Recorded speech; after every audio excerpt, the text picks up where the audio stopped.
and probably been on since this morning for a lot of breakout sessions. But yes, so just a little bit about me. I am the current president and CEO of the National Parkinson's Institute, headquartered and founded in Louisville, Kentucky.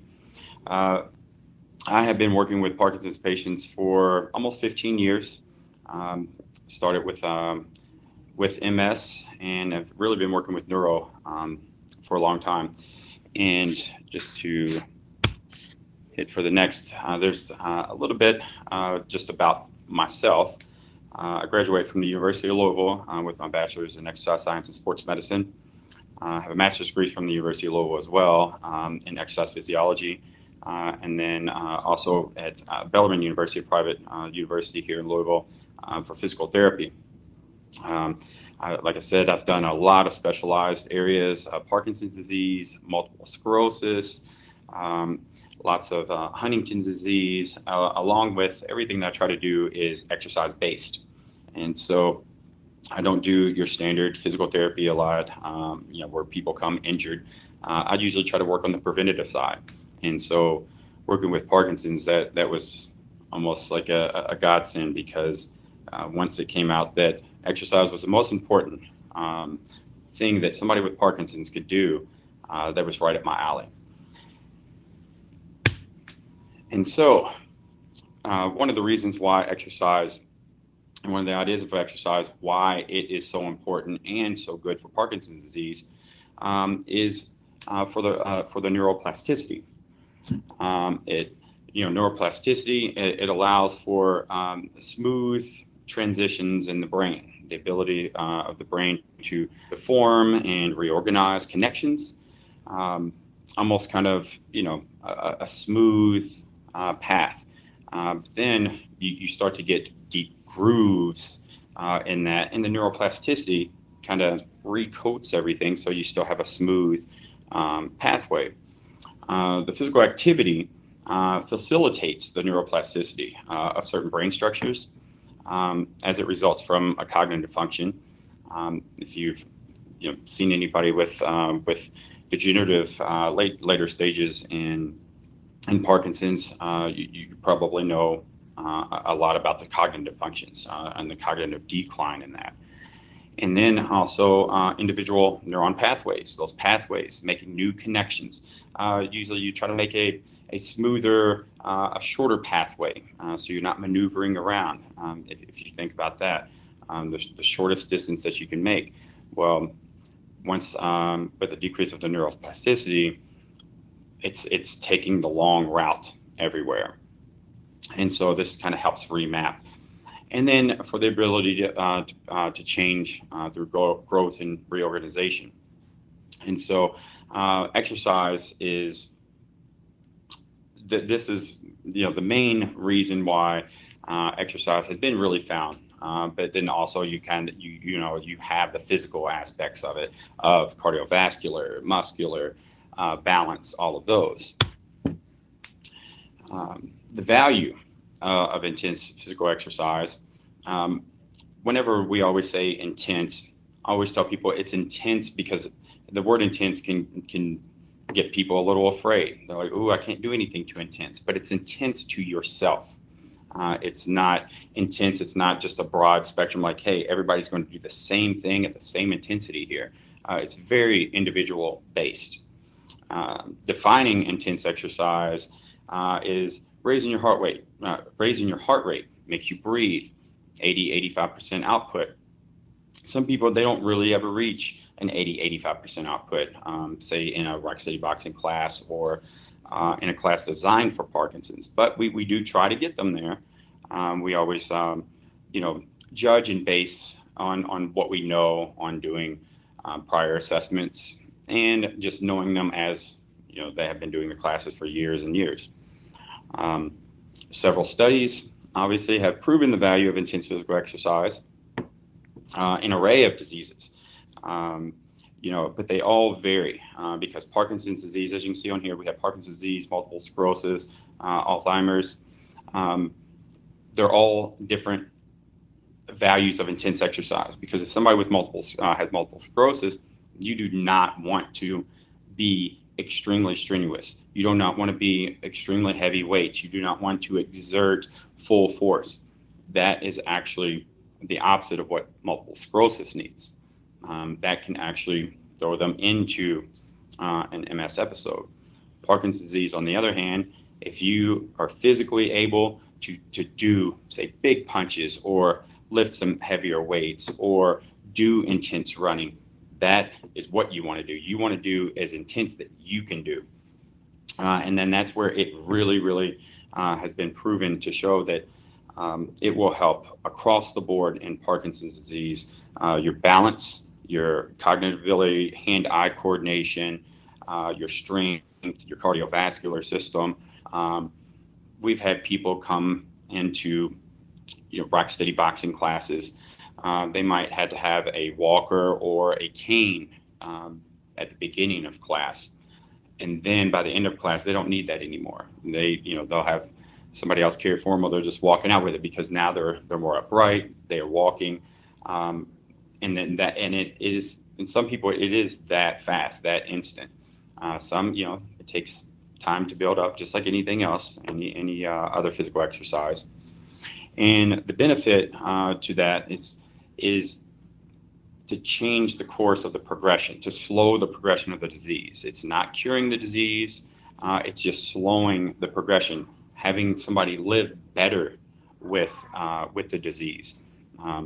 Somebody that is very sedentary, they are going to have a lot more issues a lot faster. I'm not saying that somebody that's still doing physical activity will not reach that level, but they will reach it at a lot slower pace. Somebody that might reach it at 60, that's not doing physical activity, might not reach it to 85 with physical activity. It's not one set standard on that, but we have seen that it does slow it down big time. And that's just with anything with exercise, as everyone knows. Physical activity is key to everything, to decrease in just, anyone not with Parkinson's or any physical ailments. It's going to make you feel better. It's going to decrease the risk of diseases, stay away of, any cardiovascular, heart disease, things like that, the things that we kind of already know. And then the benefits that we've said include the memory, the cognitive function, the balance, and then the motor skills. And then a big one that a lot of people don't think is the emotional and mental well-being of being in a group, the camaraderie. During the beginning of COVID, everything shut down on a Friday. Immediately back on Monday, I set up a Zoom and try to tell everybody and try to set up people to tell them how to get on Zoom. Started it right back up, but that wasn't enough. The people, we didn't realize how much the people really needed the camaraderie, the face-to-face portion of it. I was getting calls, several times a week. Some were several times a day from spouses or caregivers or family members saying, Mom or Dad needs more. What can we do? And then that's what we had done. We started back up in-person classes, extremely safe way, in the midst of COVID. We knew that we were kind of running a risk, and we went to the drawing boards to see what can we do. And luckily we succeeded. Not one person had contracted COVID during that entire time. And now they all, they always come to us and say, we needed that so much, because one gentleman, his spouse, was saying he is going into a deep depression. He has no drive to even want to do the exercises. He wasn't doing Zoom, and he just needed that face-to-face, that in person, and now he is, night and day. And so the mental and emotional well-being part of physical activity, especially with Parkinson's, is a lot greater than I even thought. You always have that feel-good mentality after a workout, that might only last a couple hours. But with Parkinson's, it lasts all day, all week, and they really, really need that. And we come to, a statement that we all kind of know is you use it or lose it. But body in motion, stays in motion, and body at rest stays at rest. And so it's kind of a use it or lose it, because it's very imperative for individuals to work on their hand-eye coordination, their hand-foot coordination, the strengthening of their core, even in different ways of the core. Most people think, oh, we got to do crunches or sit-ups. No, you can work your core in so many different ways. Your balance, your stretching, your cognitive abilities, the dexterity. And that's the great thing about, say, Rock City Boxing. Now, I keep going back to that because I'm a Rock City Boxing coach. The vice president of the company is a Rock City Boxing coach, and we personally teach multiple classes a week. Accumulative in a week, we're probably doing several hundred people a week. And the good thing about that class is because we can make it whatever we want. We can make it as intense, but we make up activities where we know that they will use on an everyday basis. So last month we just did kind of some occupational therapy, but it was fine motor skills. And so we were having them work with their fingers a whole lot and doing things in ways that they just would not think of that they would do on an everyday basis, whether it's reaching into something and picking up coins, moving around Scrabble pieces to pick up coins, taking a nut off a bolt and then taking washers, moving things around. And so with that, we work on each one of these, almost all of them, in one class every single day. The hand-eye coordination, whether it's throwing bouncing balls to each other or a toss bounce, the hand-foot coordination we were just doing today in class. We were doing, you take a ball, put it between your feet, you roll it up onto your toes and then on the heels of your feet, and then switch and roll and switch. Balance is something that we work on all the time. The main thing that we probably start on is core. If you have a strong core, all of these other things come into play so much easier without you even realizing. If you strengthen your core, you're going to stand up taller. If you strengthen your core, you're going to have better balance. If you have a weak core, you're going to be over. And when you're over, you're going to be off balance. You're going to be able to stretch more because you're upright more. And so that's usually what we always try to hit is core, but in just different ways where people don't realize that they're hitting their core. Whether it's sitting down and standing up off the floor or out of a chair, that's using a lot of core.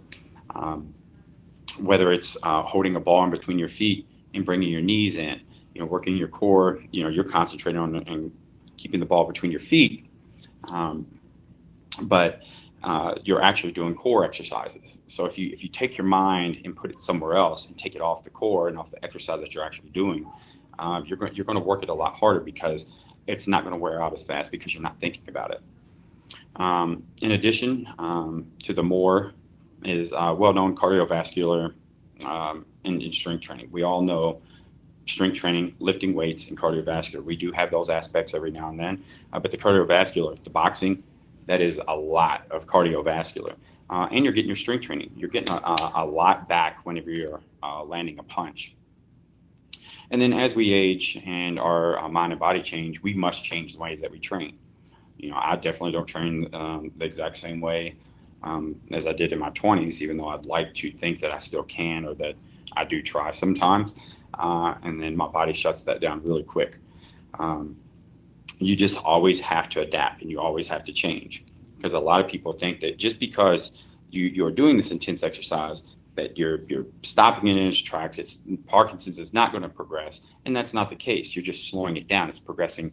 And so as it progresses and you start having other issues, you change what we need to do. And we individualize so much in a class too.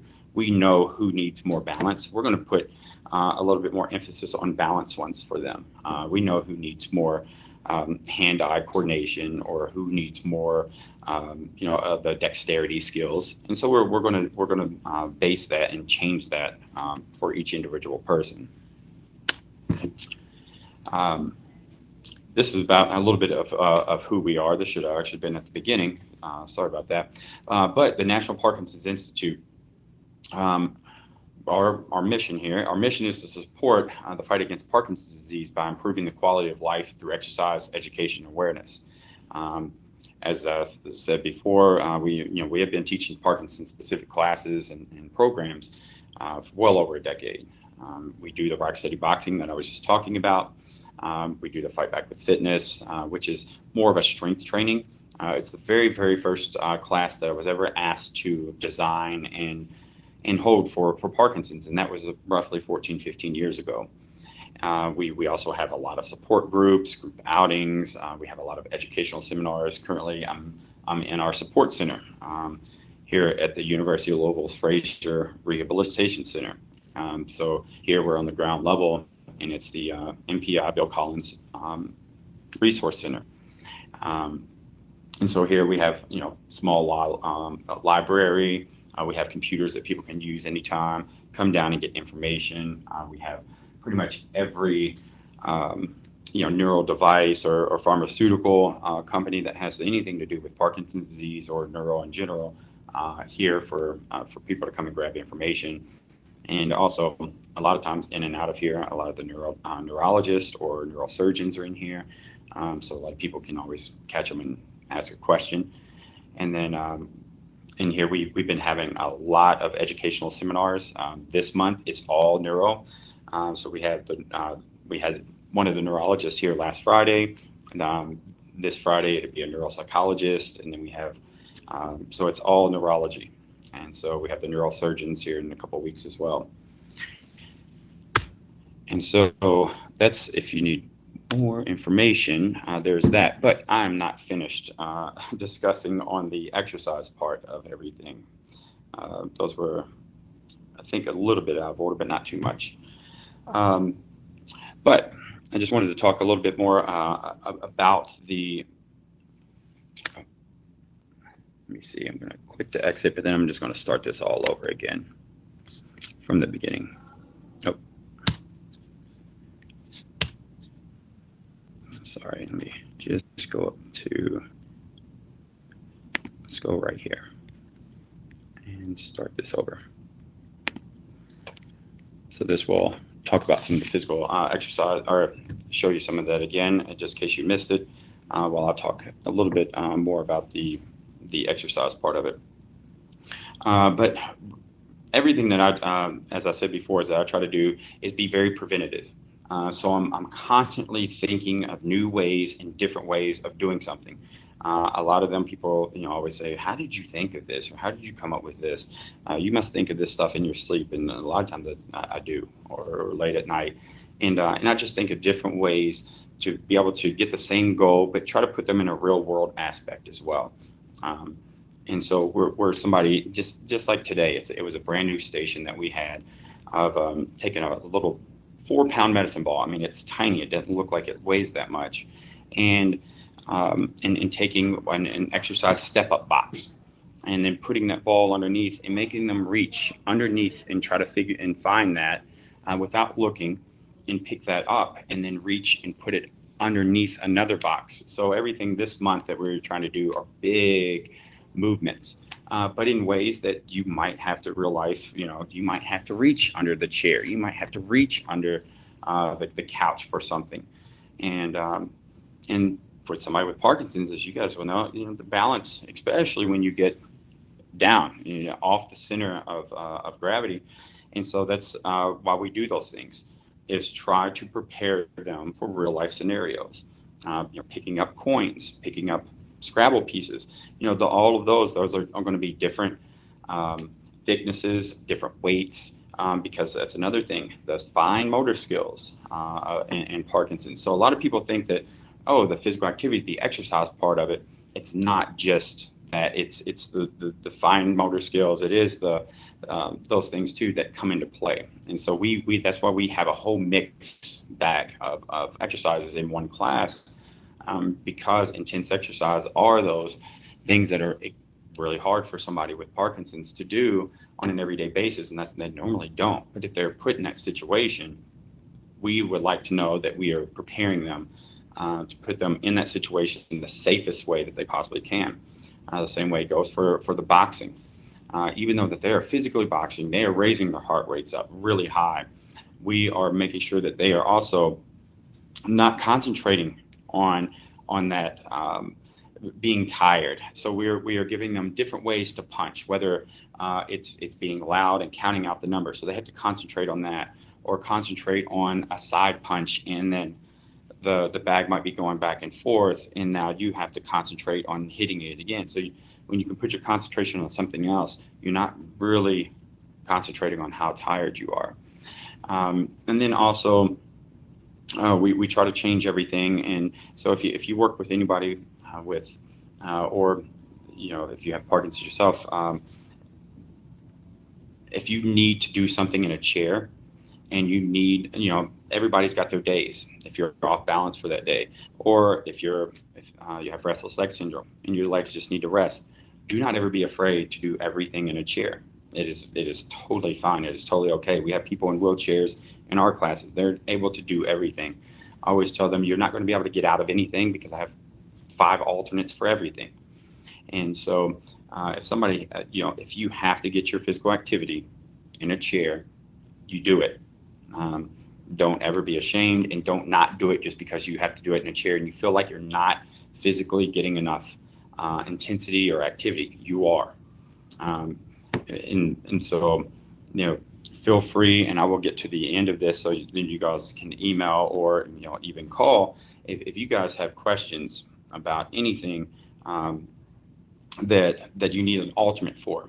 That you need to say, hey, well, how can I do this exercise in a chair? I'm used to always doing it standing or on the floor. I'm 99.9% sure I'll be able to give you an alternate for it. There's not anything that has come up yet that I have not been able to come up with an alternate. And a lot of them I have, like I said, multiples, because I'm always trying to think of different ways of hitting the same muscle groups or doing the same exercise. And let's see, because I know that we only have about 5 minutes, so I will get to that. And so, there's the website is the admin at National Parkinson Institute. But then if you want to just message me, just me straight and personally, it can be Eric, ERIC, at nationalparkinsonsinstitute.com. And then that is actually my personal cell phone number. So if you have a question or a concern at any time, feel free to give me a call as well. Because the exercise, I cannot tell you how important it is. And we always want to make sure that you're always doing it in the safest manner, with most intensity, and in just different ways. You don't want to just do the same things day in and day out. 1, you're going to get bored of that. And 2, your body and your muscles need a little bit more after, it acclimates. Our bodies acclimate very fast to things. Usually when somebody very first starts a class, they think that they're not going to be able to keep up because everybody else has been doing it for a couple of years. Your body acclimates within 30 days, sometimes less than that. The cardiovascular system's going to be the first that comes along. You're going to be able to get your breath. You're going to be able to go longer. Then that strength comes along, and then everything else along with Parkinson's disease. That balance, that core strength, all of that comes. That's more of an individual basis on how fast that comes along, is according to where you're at in your progression of the disease. But I always tell you get there. We have every level of Parkinson's in our classes, and we don't break them up, even though some people do, and it's probably good for them to do that. We actually keep everybody all in the same class, and I think that it helps force people and to work a little bit harder, or even back off a little bit whenever they're going too much. So we try to do everything for everyone as much as we can. And so I wanted to leave just at least a few minutes for any questions, if anybody has any questions at all.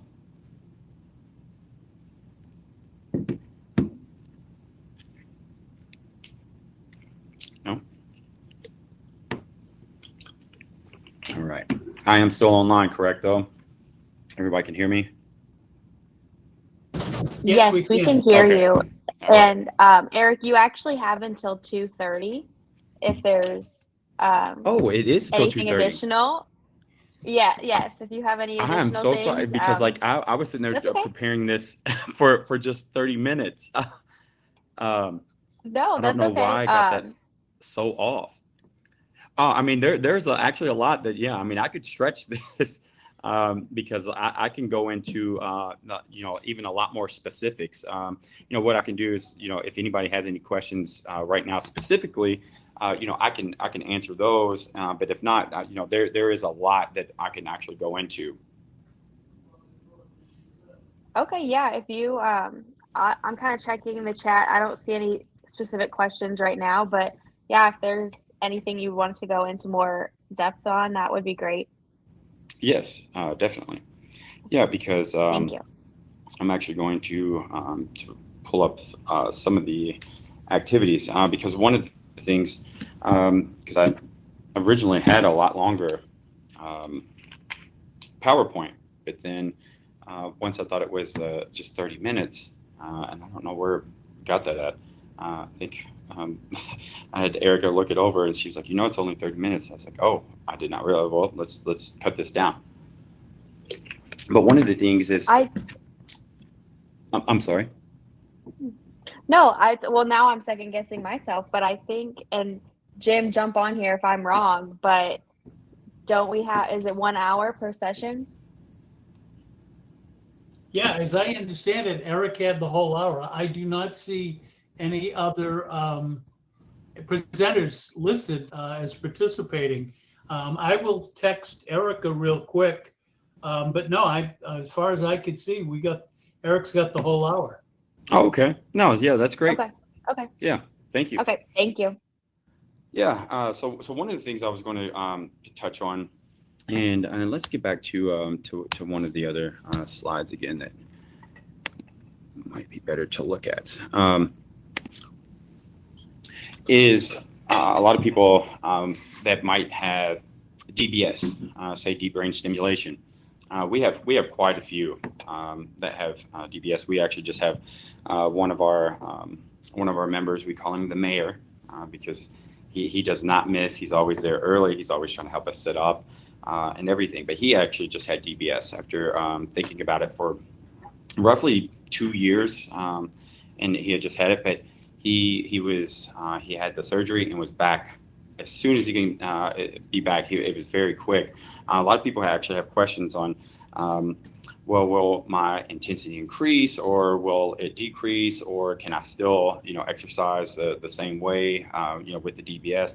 And the answer is yes. Usually you're going to have, the whatever on times that, your best time when you're on a medication, you're always going to have that usually with a DBS. So you're usually going to be able to do everything, even with a little bit more intensity or even at a higher level, or it's going to be the same if you're already at a pretty good level, and you're just not going to see any decrease in that. So with DBS, that was one of the questions I wanted to answer there. Is there will be really no change in anything once you finish your surgeries and they turn it on and everything is fine tuned. You're good to come back and do everything exactly that you had done before, if not more and better.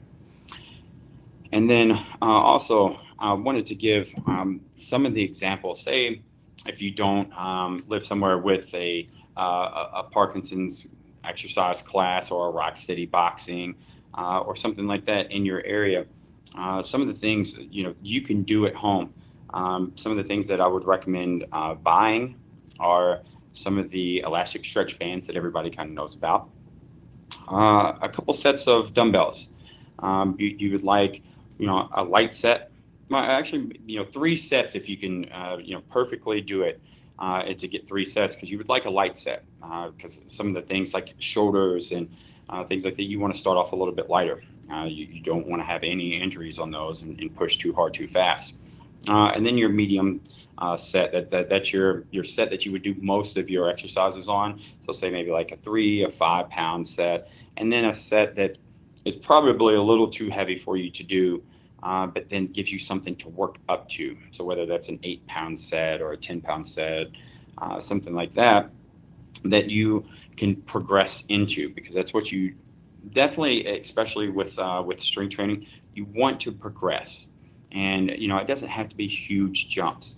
And so there's always ways, because you'd like to change things up at least once a month, once every couple of months. You don't want to do this exact same exercise the exact same way every single day, week in, week out, because as I said before, your body will get acclimated to that, and you won't necessarily go back, but you just won't progress farther in that.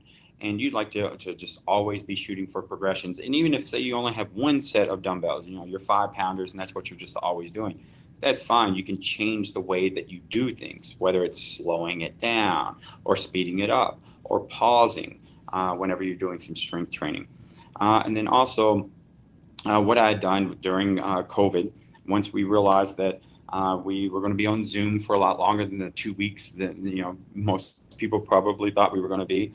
We were doing a lot of shadow boxing and pretending to do some slam balls and things like that, whatever we could. People that had weights, I'd say, even use canned goods and things like that.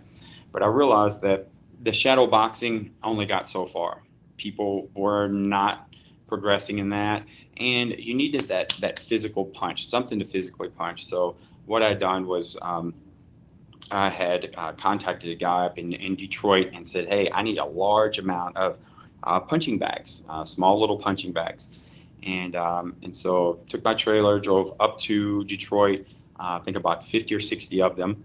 And then I ordered, because it was out of season at the time, pool noodles, because it was not quite swim weather yet when everything shut down in mid-March of 2020. And so I got online and ordered the entire box of pool noodles, and then went to like the dollar store or somewhere like that, and bought just little bouncy balls. And so those are things that like you can use in home. With the bouncy ball, there's a slam ball. You can slam that on your floor without worrying about tearing up your floor or making a whole lot of noise. With the pool noodles, what we use those for were for battle ropes. Since we do ropes in class every now and then, that was a way to get some resistance of doing battle ropes or slamming them. But then also, if you have a spouse or a caregiver or anybody that you can sword fight with, we would do sword fighting. And so that was one of the things too. But then the punching bags made the biggest difference, because you could put water, sand, or put a weight around it to weight it down, and you punch this bag, and it gave you, some resistance back, and it bounced around. And so there's still people that are still on Zoom that use those today. We actually still use those bags in class as well. And so and then the stretch bands and the weights, but you can get an entire good workout that works on everything, on the cognitive and the hand-eye. When you're slamming and that thing's bouncing up, there's your hand-eye coordination. When you're standing and you're doing the battle ropes, or you're doing the sword fighting while either marching or trying to balance on a foot, there's your balance and strengthening of your core. Your boxing, that's working your core a lot when you don't even realize it. But then also your cardiovascular system. So you will get an overall of everything that we say of intensity of everything that you'd like to do that works on your on all of your Parkinson's symptoms, of all the progressions that come can come with Parkinson's. And so now if you need or if you have questions, or you want to email me or something on what exactly all of those things that I said again that you can have in home, feel free. If you live in the Louisville area, you can let me know. I still have a whole bunch of stuff. I can drop off care packages just like I did with everybody during COVID. And so, but that made a world of a difference to just even being able to punch something and not just shadow boxing. Because if you're just shadow boxing, you're usually not going to punch nearly as hard as you normally would if you're punching something. And so, that they are physically punching is made a world of a difference in the world of Parkinson's, thanks to the Rocksteady boxing programs. Also, I forgot which one I wanted to do here to show him. Oh, also, in our class, we haven't done it in a while. Something that we would normally do, and that I'd like to always try to have people work on whenever they can. And you have to judge this on a person by person basis. You kind of know yourself, um, but I think that people do not think about getting up and down off the floor a lot. And so I always try to tell people is when you can do that, whether it's even in physical therapy. If you go to physical therapy, ask your physical therapist. They're going to have the best techniques. They're going to have the best ways. They're going to have equipment. They're going to have ways to be able to get you up. I designed, and it took about, and it sounds silly that it took this long, but it took about 6 years to perfect after doing it for so many times, but a pickup technique. And so this pickup technique is like if somebody is flat on their back, an easy way to pick them up, no matter how small or big somebody is on the floor and how small or big somebody is picking them up, because you're using your legs. A lot of times when somebody's down on the ground, they don't know how to pick them up. And a lot of times you don't want to. If you don't know how to, or if they're injured or the neck or their back's injured, you don't want to pick them up. You want to call 911 for them. But what you would like to do is try to work on that leg strength and try to work, whether it's, getting down on the floor. If you can, a lot of people would say, I can get down on the floor. It's the getting up part that's the hard part. What I always say is start small. Start, whether it's just sitting down and standing up out of the chair. If you do that pretty easy, then you might be able to go down on one knee and hang on to something and see how that does. You might be able to end up going down to both knees and doing that. You might be able to go down all the way and lay on your back and then figure out which muscles, and the best way for you to get up. That is a very underutilized, and I believe that's something that just people don't think about because nobody wants to think about being down on the floor. Because if they think about being down on the floor, that means that they fell, and nobody wants to think about falling. But unfortunately, that is a big part of aging and Parkinson's disease, and so.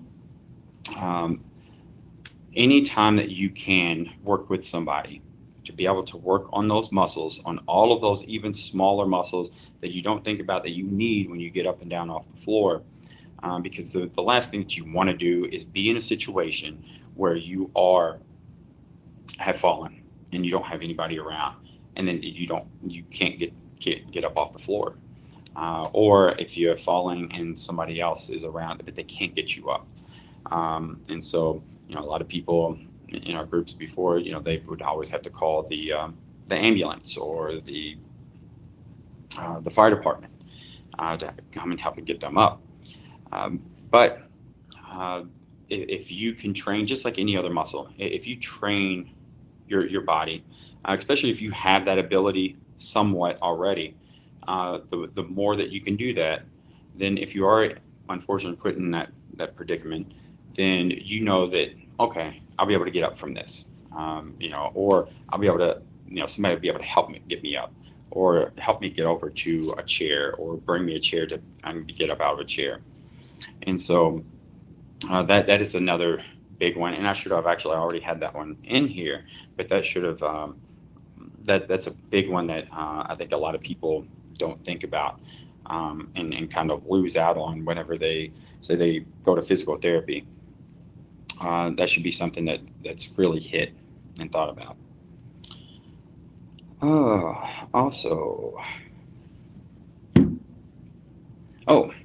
some of the other things that you can do at home that we don't think about, so those fine motor skills that I said that we do. One of the things is buttons, just buttoning and unbuttoning a shirt. And so usually what I try to tell people is like, well, one of the stations, so we have a bob, if anybody knows, the punching bag that looks like a, torso up human. One of the stations that we do is put on a shirt. We would put on a button-up shirt. And so you have to button and unbutton in a different way. Everybody's kind of used to doing it on themselves, but when you do it on someone else, it's more of a challenge. So that's one of the cognitive exercises, those fine motor skills that we work on in class that you can do at home. You can hang your shirt on a clothes hanger, or a clothes hanger, and just hanging on something. So within your buttoning and unbuttoning the other direction than what you normally know. Um, that's one that a lot of people don't think that, like, oh, I've still got that skill, but maybe not the other way. And so you'd like to just train your mind and your body, your hands, everything in just different ways.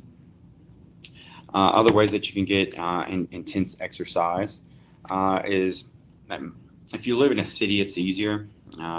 If you live in a more rural area, it's probably not as easy. But there are a lot of places now that are opening up that can get you intense exercise, whether it's in a group setting or in couples. There's a place here called Activate Games. And so there's different rooms with different activities that you can do. And it's a good challenge. One's answering trivia questions, but you have to shoot a basketball into the hoop into the correct color to answer the question. Another one might be kind of like some laser tag. Like if you have laser tag around, you might not think like, oh, okay, I want to be in a dark room or anything like this.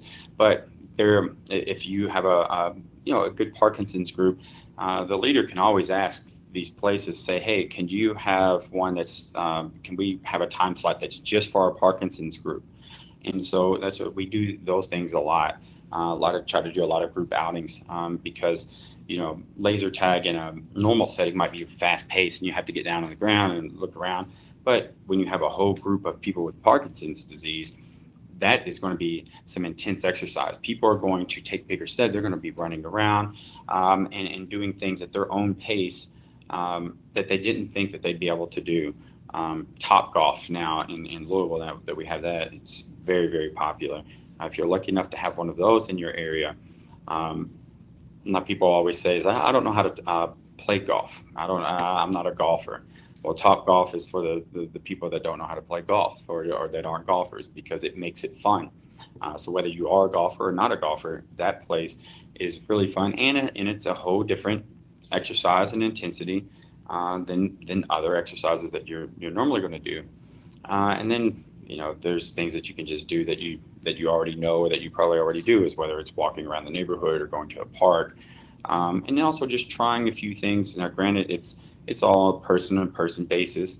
It's all according how your gait is and where you can walk. But going hiking in a trail, try to do something that you might not normally think of doing, or that you don't think that you can do. Just kind of push yourself a little bit more. Try to get yourself out of the rut of just staying in the same constant. And then I wanted to go with this one here. Oh, that was another piece that you can have at home, is a Bosu ball. And so if nobody knows what a Bosu ball is, it's almost like an exercise ball, but like a half of it, or even like a quarter of an exercise ball. So it's inflated on one side and it's flat on the other. So you can have it flat on the floor, and then the ball part you can step on, or you can have it the other way. That, I always tell people, that is very good to even have. That you might not want to just stand on top of it and try your balance out that way, unless you know that you're really, really well balanced. But it's good to have to even sit in a chair and to balance on that, to get it at first, and to do it on one weight, one foot, or using a chair, or using a hand or the wall to balance on a Bosu ball. And so balancing on that, you're not only just working the core. I mean, you're working entire body when you're on one of those. But those are very, very intense as well. You have to be very cautious and very safe on those. That's why I say is if you buy one of those, at least start out with it in a chair, or with a friend or a spouse or somebody that is going to be around, because once you train on that, you will find that becomes a lot easier pretty quick. We utilize those quite often. We have it in the past couple of months, but we don't go too long without utilizing those, because it's a works everything in a completely different way and in an intensity that you do not think or have ever felt before. And um, I was trying to, Bosubol. If anybody was writing this down, it's BOSU, Bosubol. If anybody was interested in one of those. And I know that we have, about 12 minutes. I'm not sure if any other questions have come up, but I at least want to give an opportunity for anybody to ask any questions if they have any right now. Okay, no. All right. And I wish that I put our Rock Steady Boxing video on here. But I will now go into just a little bit on the end for exercise. But I'm sure that everybody on here also had heard the breaking news on Thursday of the biggest breakthrough in Parkinson's disease yet, is that they found the biomarkers. So they found a biomarker of misfolded proteins.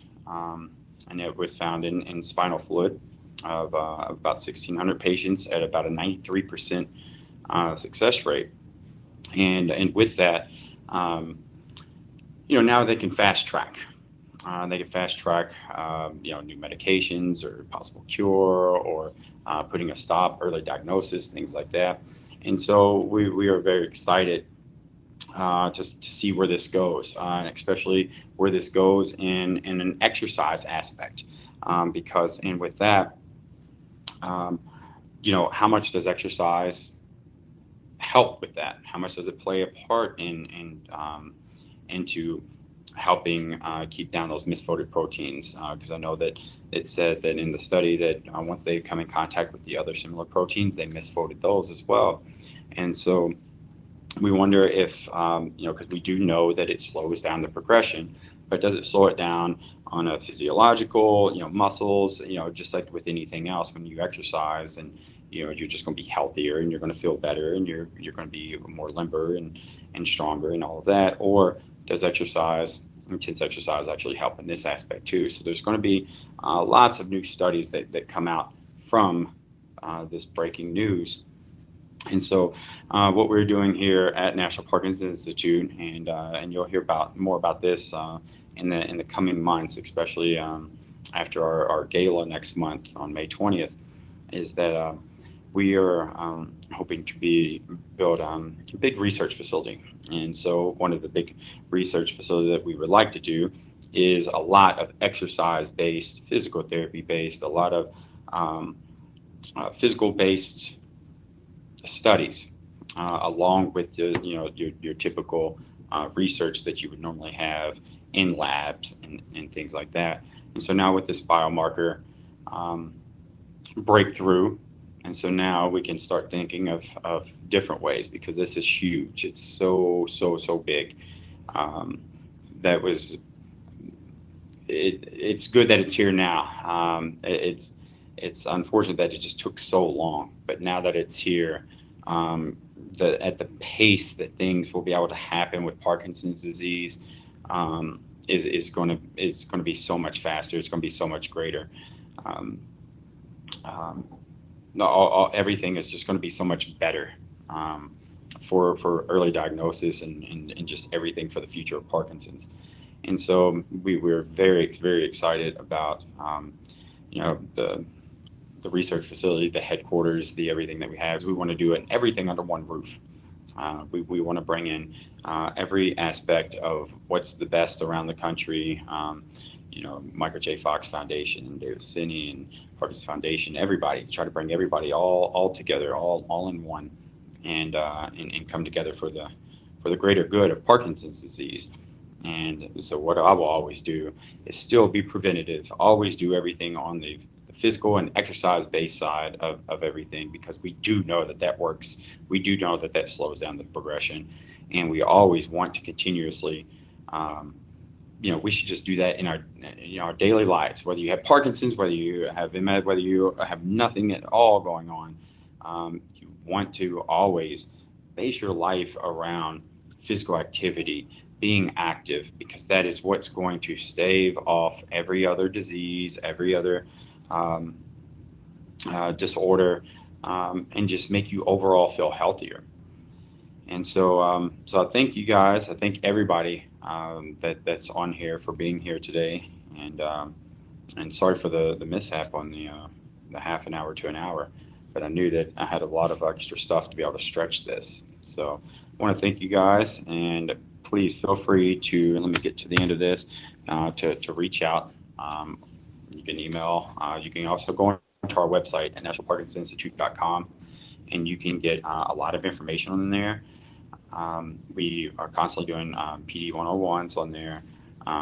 We also have a lot of, we record all of our monthly support groups that are speaker led. So we always have a speaker every month, and so that you can go onto the YouTube page, or we have them linked onto the website, and go back and look at all of our speeches. And so we try to hit a whole wide variety, whether it's neurology, whether it's something like laughter yoga, things that, you know, some different things, stretch zone, assistant stretching, so that we have a full array of things on there as well that you can go back and just watch seminars that we've had. And so so that concludes my presentation for you guys. And once again, I will open up to questions. I don't think that we'll have any, but then if you think of any whenever we are finished, just reach out. Thank you, Eric. I appreciate it. I don't see any questions in the chat at this time. But like he said, there's his phone number and email address if anything comes up after this. And I just want to thank everyone again today for joining us for Breakout Session 2. I just want to remind you that your feedback for this session is appreciated, and that you are eligible for continuing education credits. So you can complete the evaluation for this session in the email received this morning with the subject line OAC 2023 post-session evaluation. So once again, thank you very much, Eric. It was a pleasure and very informative. Thanks for joining us. Yeah, thank you so much. Have a good day. You too.